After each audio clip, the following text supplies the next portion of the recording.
Berejiklian. Firstly, can I thank the more than 47,500 people that were tested to 8 p.m. last night. That is a very good number, and we really need to see that continue moving forward. Can I also say that till 8 p.m. last night, we had a total of 11 cases. 6 of them you already knew. The additional 5 are new cases linked to existing cases. And since 8 p.m. last night, we've had an additional 14 cases. Fortunately, all of them are linked, except for the one which is the 9-year-old student at that school we mentioned a few days ago. So can I please start by thanking our health contact tracers who've done an unbelievable job in getting on top of the cases, but also in managing to find the links between all of these cases, which previously we weren't able to do. And Dr. Chant will go through that. And was it not for the good work of our contact tracers, those links would not have been able to be established. However, health remains concerned that given how contagious the virus is, we are likely to see more cases in coming days, namely from household contacts. Previously, you may have had 1 or 2 other members of a household getting the virus, but because this is a contagious strain, we anticipate that close to 100% of everybody in a household is likely to get the virus if one person has had a positive test result. We also appreciate, given the patterns of behaviour that we've seen, that many workers, unfortunately, who are face-to-face with a number of clients during the day, have also been transmitting the virus. As we've said before, the mask is an important tool, but even if you're wearing a mask and you have the mildest of symptoms, you need to go and get tested because otherwise you could be transmitting the virus. As a result, Health has made a number of additional recommendations which the New South Wales Government has accepted. So firstly, all the existing settings we have in place, every single setting we have in place will now be extended until Friday midnight next week. So previously, all the existing settings were supposed to finish on Wednesday, but now all the existing settings will finish at midnight Friday next week, so an additional week from today. In addition, there is a significant announcement I'd like to make. So in the 4 local government council areas of Woollahra, Waverley, Randwick and the City of Sydney, if you live or work in those local government areas, you need to stay at home unless absolutely necessary. The necessary reasons include if you can't work from home and you have to work outside of home, if you can't get educated at home and you have to get educated outside of home, if you exercise outside, although we don't want any more groups than 10 exercising outside, and if you need to provide care or compassion to a relative, and fourthly, of course, if you need to buy essential goods or services. So these are the only reasons we want anybody who lives or works in those 4 local government areas to leave their home. And for example, I'm captured in that. I don't live in those areas, but I work there and have done so in the last fortnight, so therefore I'm captured by that stay-at-home order. So if you live or work in those 4 local government areas, you need to make sure you don't leave your home unless for the main reasons that I've outlined just now, and that will be in place for a week.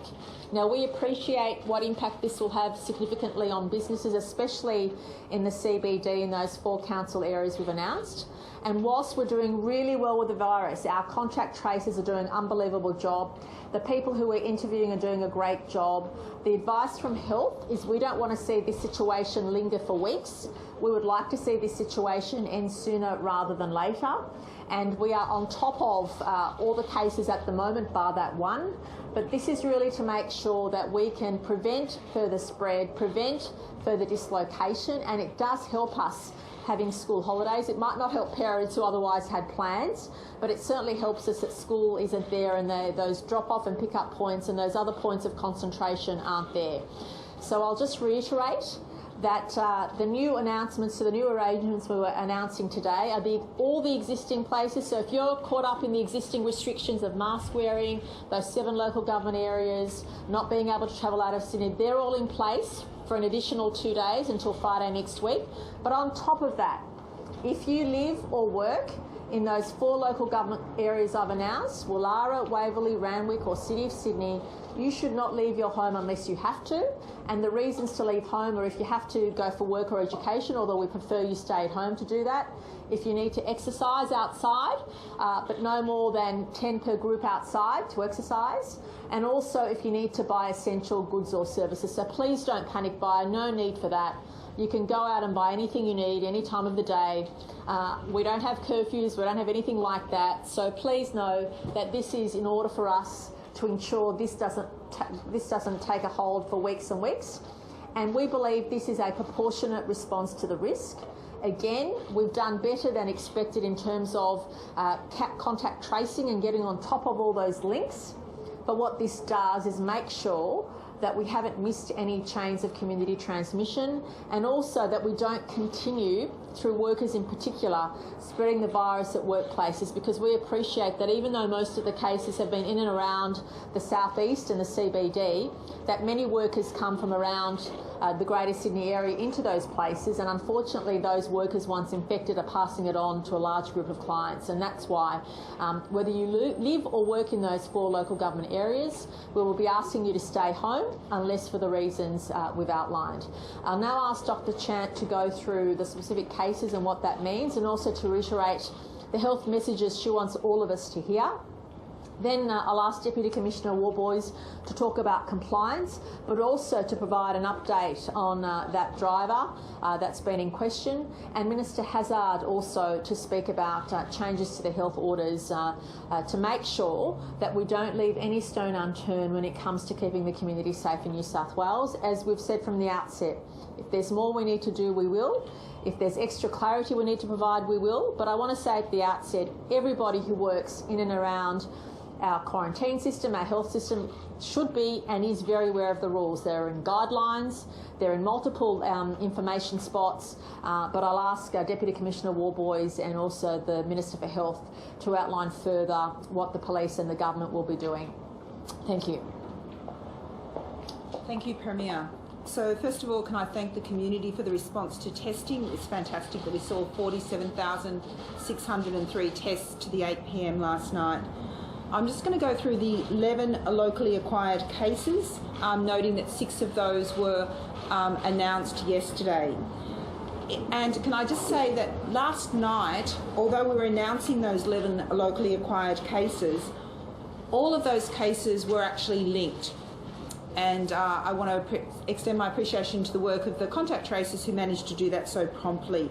So there were 6 announced yesterday: a man in his 30s who attended the Christo's Pizzeria in Paddington at the same time as a previously reported case; 3 women who are close contacts of a previously reported case who works as a hairdresser at Double Bay Hair Salon.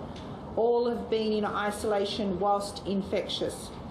A man in his 40s who is linked to the West Hoxton birthday party, attended by the previously reported case linked to the Bondi cluster. As of 8 p.m. last night, there were 17 people who attended the birthday party have now tested positive for COVID. And we have additional cases today, which I'll go into. A man in his 40s from Sydney's eastern suburbs who is linked to the Bondi cluster. A man in his, these are the new cases, 5 new cases, a man in his 30s and a woman in her 30s and their child who are household contacts of each other from the Sydney's eastern suburbs, a woman in her 80s from Sydney eastern suburbs, and a man in his 20s from the Sutherland Shire who is close contact of a previously reported case and has been isolating on infectious. Can I say that we are going to see larger numbers of cases, and I'll go on to explain what we've found through the detective work. So investigations have revealed that a person who was infectious on June 15th and 16th was the source of the infection for the Joe Bailey hairdressing in Double Bay, the Fresh Nail Salon in Westfield Bondi Junction, and the Life Cafe Bondi. And a close contact of this person then introduced the infection to the Tropicana Cafe. While it is satisfying that these linkages have been found, so that means that all cases as of last night were linked bar one, which was the child that I mentioned yesterday. So all of the other cases have got a clear transmission chain. I've got significant concerns for patrons and staff of the Joe Bailey Salon in Double Bay, because we have at least 3 staff members who were working whilst infectious, and with 2 confirmed cases amongst clients so far. I expect more cases to be detected over the coming days, and I'm urging all clients and staff of Joe Bailey between the 15th and the 23rd of June to be tested and maintain quarantine as directed by New South Wales Health. I can also confirm that there were 4 cases associated with the Life Cafe in Bondi, and I'm also concerned that a case that was identified yesterday attended 2 gyms whilst infectious. People who attended the Fitness First Platinum at Bondi Junction on June 21 or Fitness First Bondi Junction Spring Street on June 22nd should check the affected times on the New South Wales Health website, get tested and quarantine as directed by New South Wales Health. So just to be clear, we've found the link that explains those unlinked cases. That person was infectious in the community on the 15th of 16th, but that then led to a number of seeding events, and then we have seen workplace transmission at the Joe Bailey, and what we're concerned is the over 900 clients that attended or that potentially are at contacts may acquire the infection. Now, we have reached out to those individuals, and what I'm hoping is that when we see the cases over coming days, they're all in isolation. But the key issue is, because of the growing number of venues, the fact that we've had confirmed transmission at a number of the venues, we need to reduce people's movement, so by the time we're getting to them, they have had reduced the limited number of activities or sites that they've done. So hence the basis of the advice today to government to extend those stay-at-home directions to those 4 local government areas. So then, if we take it to overnight, what has come through, there's 17 locally acquired cases were notified overnight, and these will be included in tomorrow's numbers. 14 cases are linked to known cases. 3 are under investigation, but I can confirm that those 3 cases also are in southeastern Sydney residents. So we would expect that one is a Bondi resident, one is Bellevue Hill, and we're expecting that those linkages will be made, or hopeful that they will be made later today. But in relation to the 14 cases that are linked, we've got 2 cases linked to the Joe Bailey, and one also attended the Bondi Royal. We have got a person who had lunch at the Life Cafe, 3 people associated with the Life Cafe exposure. And then we've got 7 additional cases associated with the party in southwestern Sydney. So you can see the incredible attack rate we've had amongst guests at that party. And as we're working through this, because that party is some distance, we're hoping that everyone was fully in isolation and therefore pose no further risk to the community. At that time, it is our usual process to double check the security of all of those isolation procedures when we have any positive detections. There were also 2 close family contacts of a previous case in Bondi Junction, and that reflects the finding that we are finding household transmission, which we've always known is a highest risk, but we are seeing that very commonly. We would generally see between 30 to 40% of household contacts, but that rate is being much more increased amongst close and family contacts. And as I indicated, we've got those 3 cases under investigation, all related to southeastern Sydney at this time. We have obviously been very concerned about any seeding events, particularly establishing the seeding into regional areas, and hence can I reiterate the advice that those 7 LGAs are not permitted to move outside metropolitan Sydney. Can I also indicate that The rationale for including the stay-at-home order to follow the workers is because we know that many of the workers do live outside those geographical LGAs, so we want them to follow those stay-at-home area orders. So again, we don't establish seating in southwestern Sydney and Western Sydney. I got a question yesterday about my concern level about those areas, and yes, we have had the southwestern Sydney party that has led to a significant transmission. But that was promptly identified whilst some people were infectious in the community for a period of time. But we are closely monitoring that situation, and we want to make sure that we prevent any other seeding events in that in southwestern Sydney and Western Sydney in particular. Thank you.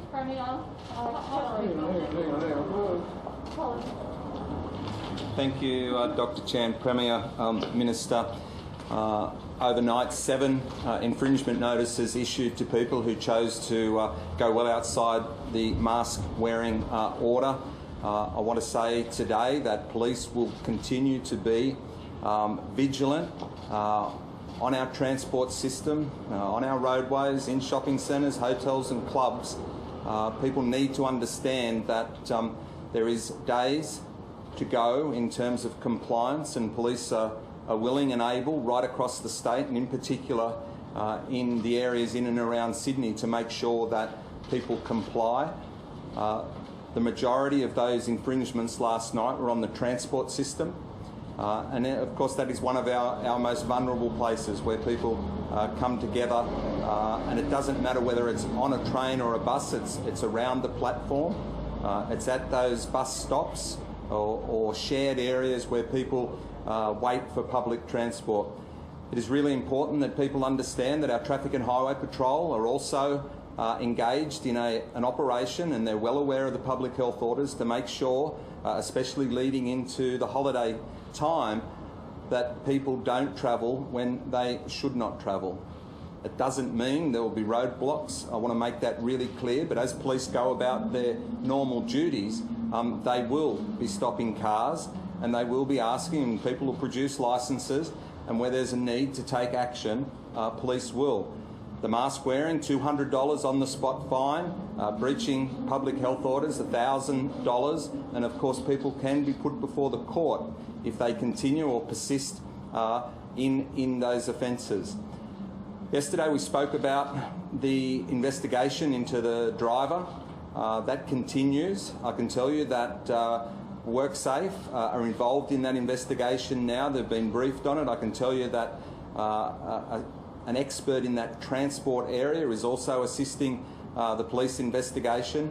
And indeed, yesterday, Commissioner Fuller engaged a senior counsel to again review the advice that we have and see where other offences may have been committed and could assist the investigation. I would hope that we would have something more on that in the coming days. But what's also clear is that as police go about the investigation, they look at CCTV where it's available, that the vast majority of transport drivers have complied not just with the guidelines but also the health order. So that's very encouraging, and those drivers who have actually seen and understood and abided by their responsibilities, not just on the health order but the guidelines, we thank those people for that.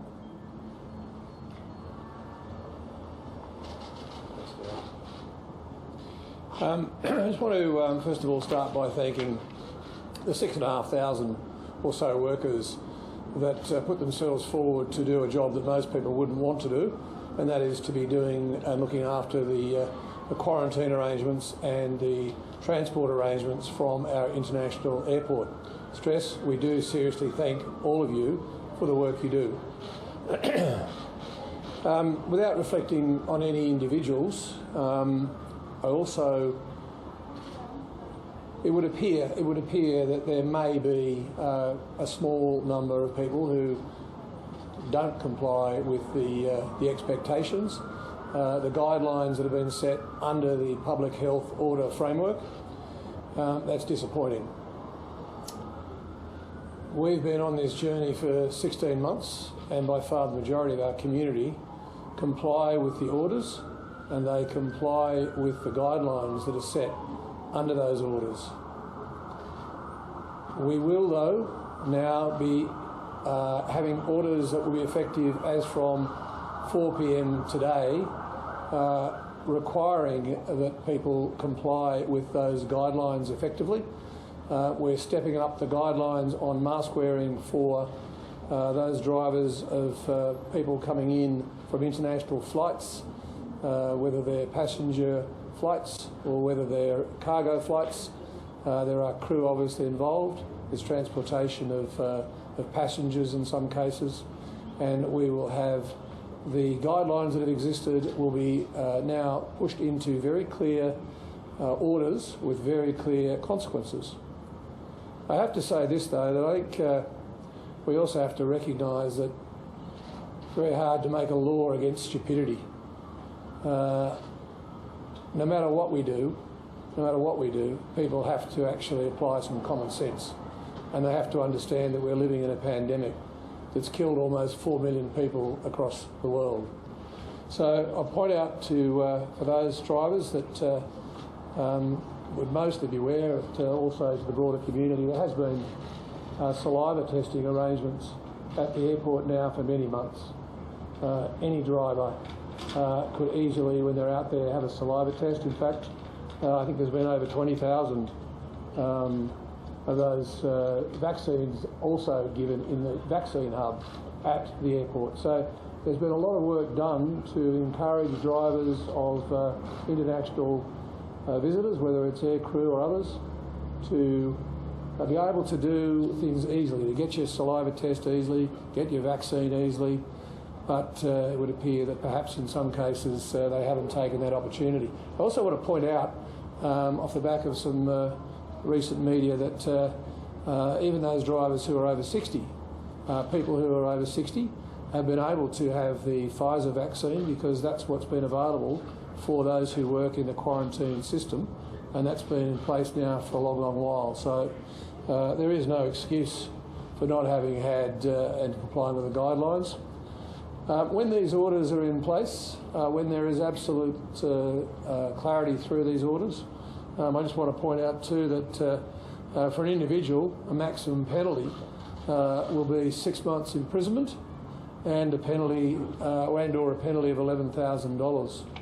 So whilst we can't legislate, whilst we can't make laws against stupidity, we can actually remind individuals who are not inclined to keep themselves and therefore our community safe that there are some very substantial penalties, and the police, as we've just heard, will be seeking to enforce penalties as soon as humanly possible. Thank you. Minister, the mask wearing for people who are in regional New South Wales who've been sitting the last 14 days, can you explain the type of settings that will be appropriate and why you introduced that in order?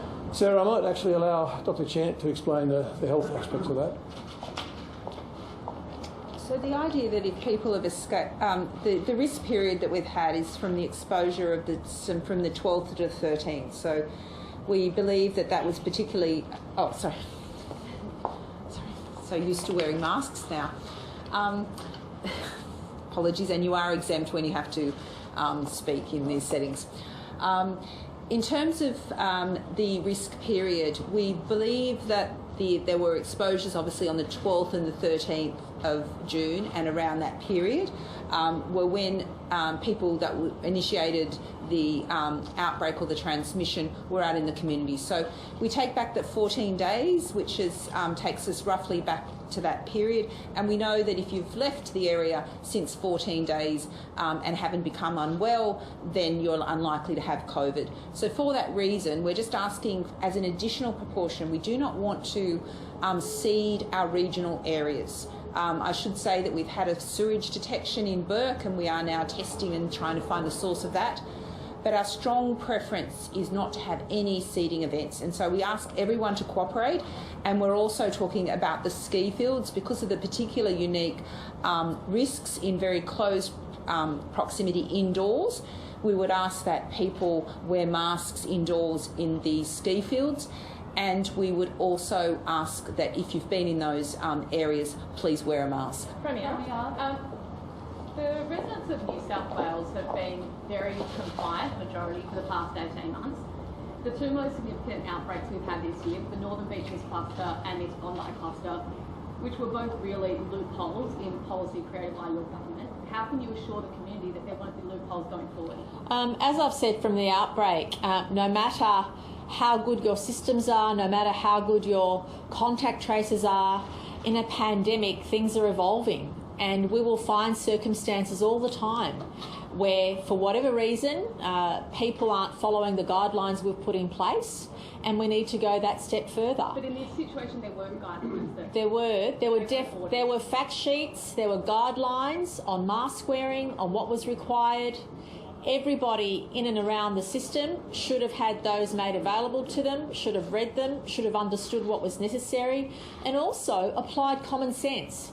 These guidelines and fact sheets and announcements in and around our system have been in place for a significant period of time. Unfortunately, on this occasion, for whatever reason, which the police will get onto, that wasn't followed, and that's why the Health Minister has taken that additional step to make it not just abundantly clear, because the clarity is there, but also make it enforceable and with penalties. And again, can I make this point?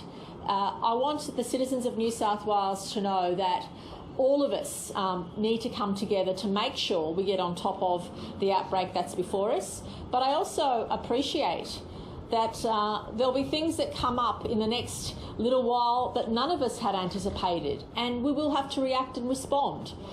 We're not ever going to pretend that what we have in place is enough or what we have in place is perfect. Far from it. But what is really important is that if we do find a situation we need to fix, we find a set of circumstances we need to deal with, we're not afraid to do that. In fact, we will do that to keep our community safe and to make sure we keep our economy open as much as possible. Do you mind to run through for businesses what the obligations are for businesses in the suburbs who can remain open, who can't? Yes, certainly. Well, the health orders will specify in detail, but clearly, if you are a business in those 4 local government areas, unfortunately, unless you're providing essential food and services, that is takeaway food and services or grocery services of that nature, we don't expect those businesses to remain open in the next week. Now, I appreciate this is a blow for businesses in those communities, but we've been able to limit it to those 4 local government areas, and that is our intention. This is to make sure that we don't have, as Dr. Chant often says, grumbling cases of transmission going on for weeks and weeks. Our aim is to be proportionate, to restrict or to limit the stay-at-home orders to people who live and work in those 4 local government areas, and it will have an impact on businesses. But at least it doesn't impact large-scale businesses outside those 4 local government areas. So for a business like a gym in those 4 local government areas, we're saying only exercise outdoors up to groups of 10. That means obviously any gyms or indoor exercise places won't be open, nightclubs and things of those nature. Specific details will be available in the health orders, but I think people get the drift because we've been down this path before. Essentially, if I could just make this point because it's important.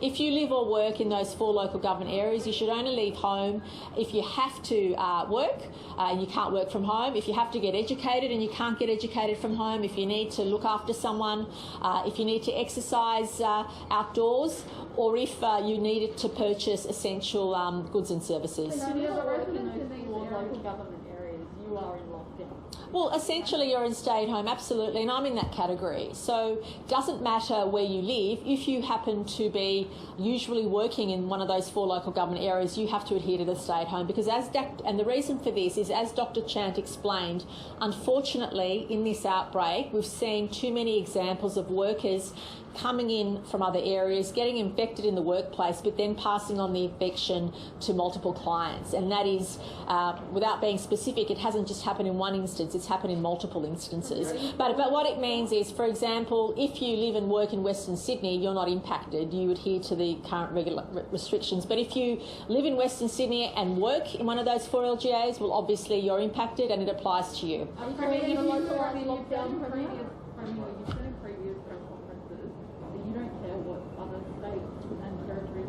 Think about what you're doing in regards to calling a lockdown these people in these 4 LGAs are not allowed to leave their homes Those 5 essential reasons. Yeah. Is there a reason why you're not using the word lockdown? Oh, you can use whatever words you like, but what is really important is for me to explain to our citizens who is directly impacted and what our citizens can and can't do. And we are making sure we get that information out. And I just ask everybody to come together and apply it. It's a very proportionate response. We've chosen not to do the stay-at-home orders in a broader area. But as I say, every day we get data, every day we look at situations. If there's a sudden turnaround and there's a massive improvement, well then health will provide us advice accordingly. If the opposite occurs, health will provide us advice accordingly.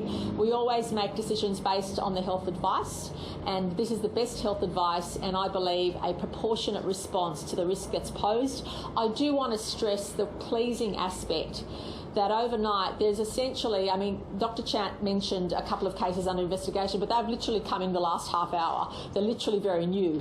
But aside from that one child at that school, all the other cases have been linked. Now, that is an amazing achievement.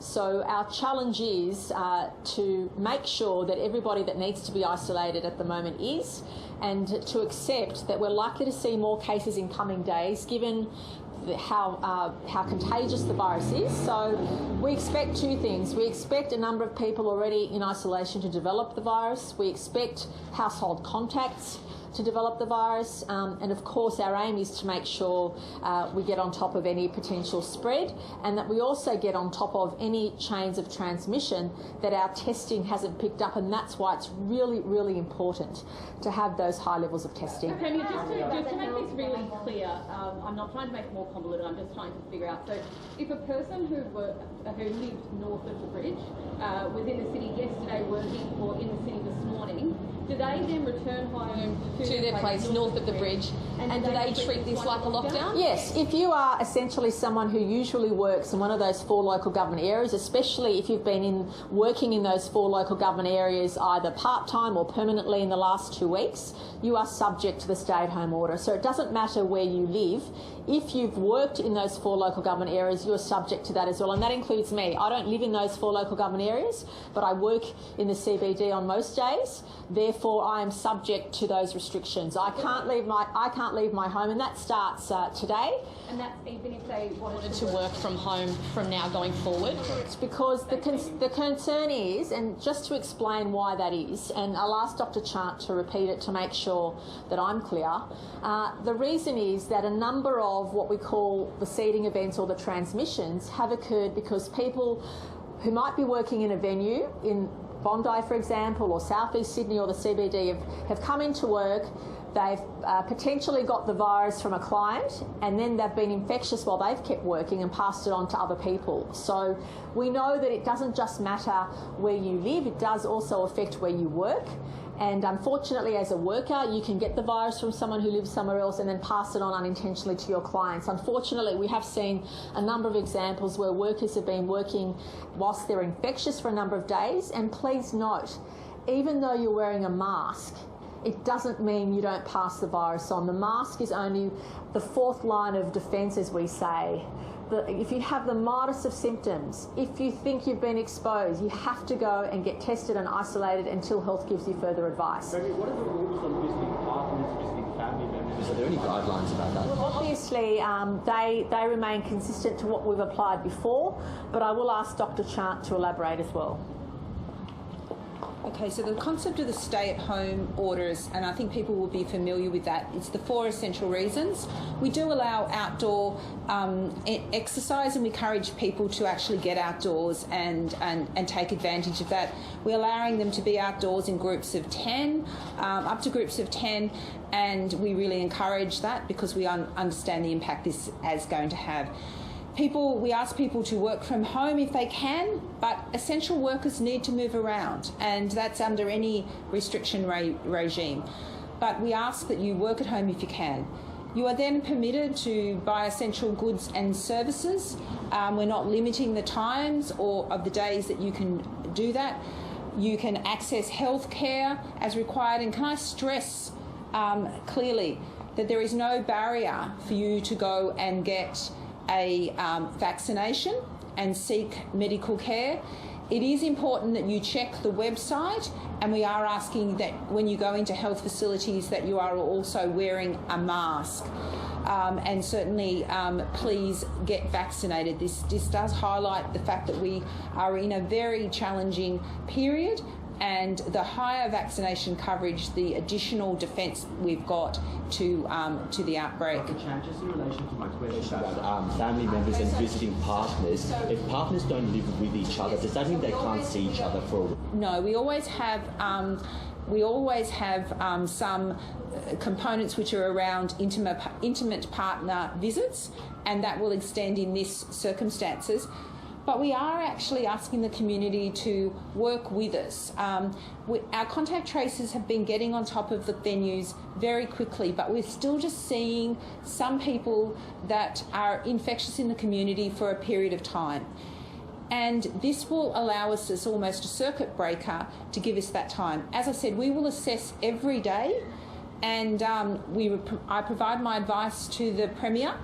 So the sooner we can get those testing rates, the sooner we can assure ourselves that everyone's locked down and we start seeing all of those cases. Now, the case numbers are going to increase, and so the community, I would ask, and maybe we need to be clearly reporting this, is different numbers, because where cases are going to arise where people have been totally in isolation for that full infectious period, they pose no risk to the community.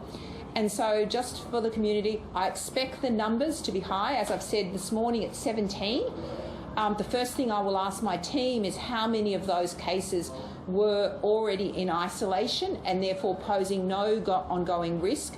And so I do ask the community to see the numbers, but also we will separately report those so the community has a sense of where we're at in the response. What changed? You said the 3-day lockdown doesn't work. This is only 7 days. You said that the contact tracers were on top of things. What's changed so significantly? I think, as I said, we look at the number of cases coming in and the fact that our exposure list is getting longer, and the fact that we have got confirmed transmission at some of those settings. So, for instance, we know that some of those exposure venues we have transmitted, and additional information came in. Obviously, the 17 cases overnight. But all of those are in isolation. No, I'm not saying all of the 17 are in isolation. I haven't provided that information. We're still getting that collated. Most of them? But that would be my hope, but we need to work through that. Literally, we knew that last night a number of them would have been in isolation, but we need to collate that information. So for me, the issue is that these exposure venues, the quickest way we're going to bring this under control most quickly is by taking this course of action. Otherwise, we risk threads establishing and that we grumble along. And so the assessment I've made is that providing this advice to the government about this period of 7 days, given the information we've got contextually, is a proportionate response. If over the next 3 or 4 days we see that the situation is much more promising, we certainly will be providing that advice to government. And I update the Premier and the Minister many times a day on concerns. New South Wales Parliament House was included in the list of close contact venues last night. Have there been any additional cases that have been linked to New South Wales Parliament House from Tuesday? No. So in terms of the close contact venue, can I just make it clear that the close contact advice was in relation to a venue at Parliament House, the Strangers dining room, and it was for those people where we hadn't already assessed them individually as not having been there for the whole period of the event or having accrued that close contact status. So there were a number of people, a small number of people who made momentary entries into that room who will probably and have been captured as casual contacts. But for the abundance of caution, because we want to make sure that we lock down people as early as possible, that text message was sent out. We are clarifying and working with everyone individually to confirm their status, but we generally send that broad message out and then we narrow it. We are working through the complexities of the workplace at Parliament House and assigning people as either close, casual or no contact. And we are working, and thank you for the cooperation of the Parliament House staff and the parliamentarians. Dr. Chant, can I just ask, for the past 18 months, New South Wales Health has provided the 24-hour totals in the same way, but it does seem that the messaging around new cases, this outbreak, is being reported really differently, which is creating quite a bit of confusion in the public. Why have you decided to do that? Often because there's been a number of venues associated with new cases, and also because we have had a very much a transparent communication. So often in the context of outbreaks where they're growing in numbers, we feel it's important to give the community that up-to-date information. I think you've raised the issues of how we present that information so that the community can be best assess it. And as I said, from tomorrow we'll make it very clear the numbers where people have been in isolation for their full infectious period. And I ask the community to particularly focus on the number where we have had people that are not in isolation for their full infectious period, because that is the group that proposes a risk for ongoing transmission and that we're looking at. Have we been able to definitively link this limousine driver who health authorities believe is the original source of this outbreak? Have we been able to definitively link this person to the aircrew or whoever they were transporting? No, we have not been able to definitively link this, and we are unlikely to do so. So if I just explain that aircrew that come in, that they are transported to quarantine hotels, and we test the aircrew on coming in.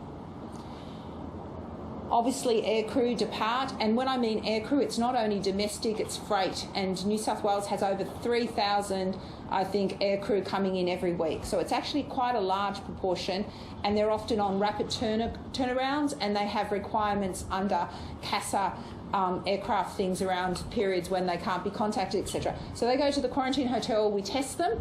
And we test them not with the salivary test. We use the most sensitive test, which is the nose and throat swab. And then they, if they are then designated as close contacts, in some cases we prevent them from leaving. So those are the standard precautions. So because of that, if for instance a flight crew member stayed for 3 days and then departed, or as I said, what your status is in the morning may not be your status in the afternoon. So what we're thinking of is that some of these flight crew have become positive. Now, we have reached out to the companies that this gentleman was involved in transporting the flight crew for, and asked them whether they've had any people diagnosed with COVID. But as you know, our situation in Australia is fairly unique. We try and find and diagnose every single case. That is not the setting in many other countries, and so there is a chance that this person, will never recognise that they had COVID. They might have just put it down to a mild sore throat. I don't think in any other country the messaging around, a scratchy, itchy throat deserves a swab is the same. And so because of that reason, we therefore can only hypothesise that that's the most likely route. We know that the strain is similar to strains that have been uploaded in the US, but as we know, these strains move around, so we can't be more definitive than that, and that's this sort of epidemiological aspect of the investigation. Mr. Ward, can I ask about enforcement? I know with the Northern Beaches you had police sort of at the Spit and Wakehurst Parkway. You're going to have similar sort of enforcement, Anzac Bridge, down to the south near the airport and that sort of thing? We've made it very clear to police district commanders and area commanders and also traffic and highway patrol that the tasking of their police needs to reflect the public health orders, and that will not just be in and around Sydney and the 7 LGAs and now the 4 areas, but what it will be is right down to the snowies. It will be up the Princess Pacific highways, those areas just out of Sydney, out past the Blue Mountains. So people can take it as granted that we absolutely will have our police out and about, and if people choose to go outside the public health orders, it's really clear. I think the information is clear. It is out there now, approaching the school holidays. Make sensible decisions. Stay at home if you have to. If you don't need to travel, don't do that. If you get pulled over by the police and get a ticket, there's really no excuses for it, and there isn't a lot of sympathy, I'd suggest. Are you expecting an exodus this afternoon? Like this comes in at midnight tonight. Are you expecting everyone in the eastern suburbs, school holidays, chuck everything in the car and get going? Yeah, look, that really is obviously something that we would factor in leading up to the school holidays. We've already had some schools have already started school holidays, so those sorts of things are certainly at the front of our mind. The other message I think it needs to be really clear is that there are other people who will enforce these public health orders or in fact seek compliance. So the people that work on train stations, bus drivers, people who work at receptions, at buildings and inside those cafes and areas.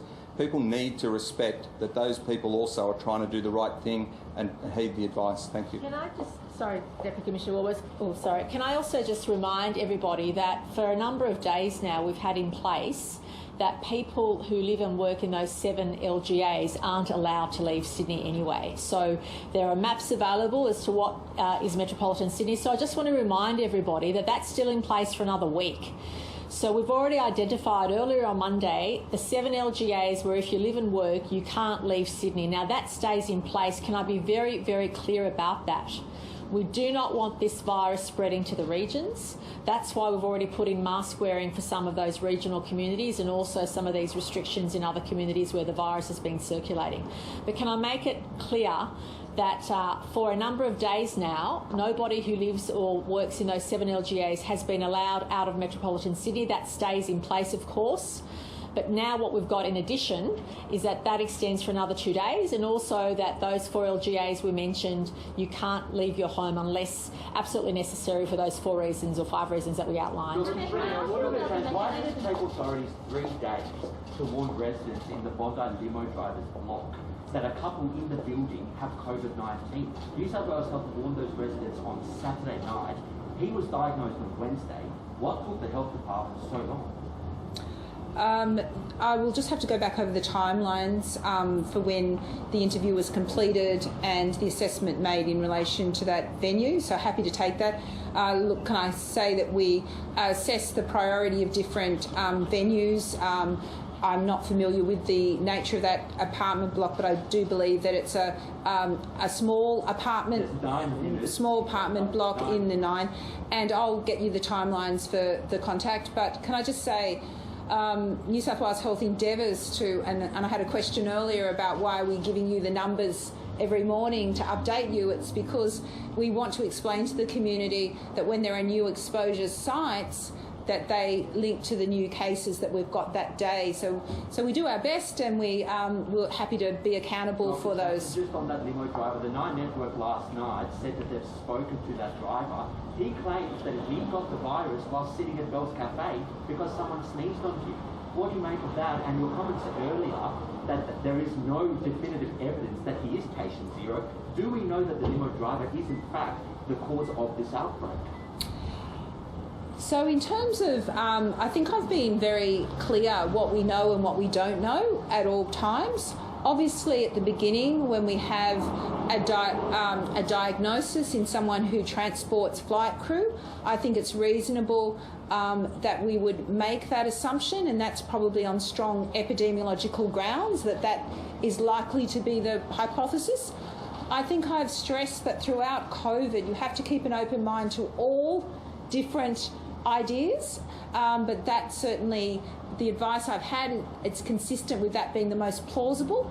But as I said, I'm happy to work with that gentleman if he's got other rationale for that. Can I also just say one other thing, which is very important and will give some relief to a number of individuals. That remember the case we had from Borkham Hills case? Yes. Okay. So as we had said, that gentleman, the expert panel, unfortunately could not rule out that was whether that was a false positive, an old infection or a new infection. We undertook, and the expert panel advised that we needed 7 more days of serology, and that's the blood test to see if you have been exposed and you mount an immune response, because he had very low levels of the virus, and the question was as to had we got him at the tail end of his infectiousness, but that he might have historically been infectious or in that recent future. He had repeat blood testing, and I can confirm now that the man in his 40s from Sydney's northwest, first reported on the 18th of June, has now been officially ruled out following further testing at a new expert panel convened yesterday, Thursday evening. And can I thank the person for their cooperation in undertaking a range of comprehensive testing to understand the timing and nature of the reported infection. We'll remove that case from our numbers, but most importantly, we'll also be reaching out to anyone to make it clear that that was not a case if people have been impacted by that. And can I thank the community who we were very clear that we were needing to work through that, and thank everyone who isolated appropriately associated with that case. We really appreciate it, but at these times it's very important we take a cautious approach. Minister Hazzard, can I just ask you about, you're about to lock down a couple of million people in Sydney, and there's a lot of people who are asking the same question. What is going on with the vaccine rollout? Are we any chance of getting this thing up and going properly? I can only say that the New South Wales government and New South Wales is doing absolutely everything we can to get the vaccines out into people's arms. But to some degree, our arms are tied behind our back when there's just insufficient vaccine supply to be able to get it out. That remains the ongoing issue. Last question, please. Can I ask you about the machinations of government? You've obviously Machinations of what, I'm sorry? Government. Oh, Sorry, yeah. You've obviously got ministers in isolation. You're going to have to go home, you've said yourself. How are you going to do your job? Yeah, can I just stress that as far as work from home is concerned, it's obviously if you have a job or responsibilities which don't allow you to stay and work from home, you are able for essential work purposes to leave your home. So I want to make that clear. Generally, and more broadly, I think all of us have to adjust to virtual workplaces as well. So whilst a number of workplaces will have some people at home isolating, will have others working from home, there are still opportunities for everything to function, and that's why in New South Wales we're very keen to make sure that we allow people the opportunity to work around the health advice we've given. So in essence, the health advice we've provided, the stay-at-home requirements for particular geographic regions apply. However, if you have a job which requires you to leave home and you live in those local government areas, well, that's understandable. And we, to an extent, allow people to revert to common sense and be sensible about it. But if you have a job, you can't do from home, and that's always been the case. Even when the previous stay-at-home provisions were in place, that was the case. But also, I'm pleased to say that. Not that it's a benefit, but having lived with COVID for 16 months, many workplaces have adjusted to having some staff on site, some staff from home, and depending on the geographic location of those workplaces, I think people can adjust. Of course, it's always our government's intention for as much as possible for work and economic activity to continue. So if you are able to do that, you should do so, but obviously within those health requirements. So how's Parliament going to adjust, Premier? I'm sorry? Just to expand on that, how's Parliament going to adjust? Are you having virtual cabinet? Well, Parliament was in winter recess now anyway. We don't go back till August, so that's not an issue. Well, obviously we'll work around that. What are the complexities and why is it some ministers some of those contacts and others aren't? Can I just say that is based on the health advice I'll ask Dr. Chant to explain, but also please know that for every event that occurs, every transmission that occurs, health goes through hours and hours of evidence, CCTV footage, to make those assessments. So I'll ask Dr. Chant to expand on that. So what we need to do is we interview, I'll just go in terms of generics. We interview the case, and the case indicates who his movements, what meetings he attended, who he recalls having conversations with. We then contact those individuals as priorities because the case himself has indicated that that's who he is most concerned about in terms of the duration of time. There is also a factor that because this case was actually picked up very close after the exposure, so just be clear, the exposure event, we believe this gentleman... And that's where we farewell viewers on the main ABC channel in WA. If you want to continue watching this, you can do so on the ABC News channel. Said whilst he was infectious on Tuesday, it's very unlikely that he was infectious before 7 p.m. on the Tuesday,